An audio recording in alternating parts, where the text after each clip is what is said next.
I'm Jérémie Zimmermann. I'm the co-founder and spokesperson for the citizen organization La Quadrature du Net. We defend fundamental freedoms in the digital environment and act like a kind of toolbox to show citizens where is the problem when their freedoms are attacked and to help them to participate in the public debate to try to make things change.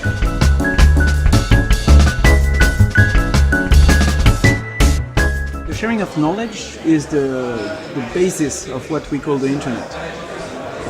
Digital technologies are built on zero and ones that can represent about anything that is part of human knowledge, and the internet is the free flow of those zero and ones. So it is the essence of the societies we are building today, that this knowledge be shared and that information goes through.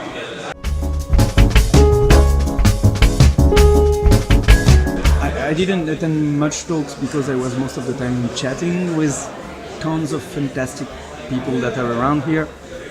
Some with who I've come on projects, some others I knew but never met, some other I always wanted to meet and so on. So I think it is important because there are many projects, some of them going in many different directions, some of them being parallel, going in the same directions, and we are here to just to benefit from that sharing we are talking about.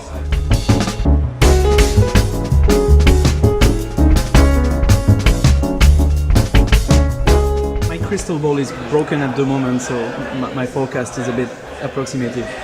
More seriously, we see at the moment a global trend towards controlling the internet by a joint action of corporate actors on one hand and political actors on the other hand, both based on the same kind of reflexes that they see the power being taken away by the internet.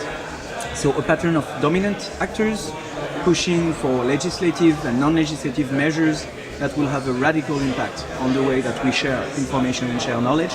The first references that come into my mind are the reaction of the US government to WikiLeaks and the Protect IP Act they're about to have adopted, the ACTA agreement, the anti-counterfeiting trade agreement that will turn internet actors into private copyright police, that is fully in line with the new strategy for IPR enforcement, with the OECD conclusions on internet policy, with the conclusions of the G8, I mentioned that one already, I don't know.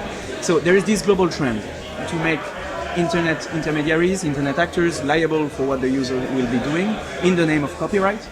At the same time, there is a trend to use the filtering, the censorship of web content as a tool to enforce whatever legislation there is. And at the same time, the dominant service providers, the telecom operators, have also the intent to control the net, to throttle content, to prioritize content in order to manage an artificial scarcity of the resource of the network. So the only parameter that is outside of all this, it's us. More than 2 billion of people who are interconnected together through this internet that we love and share. So I think things could go well in many ways, but I see two major angles.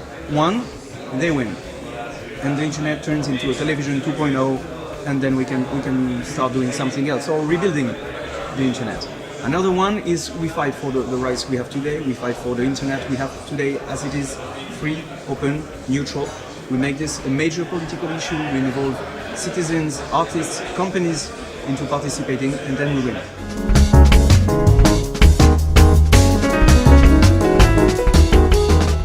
Talking about the European Union, I think that the policy-making process is very much based on gathering commercial interests together, trying to find a center of gravity between this.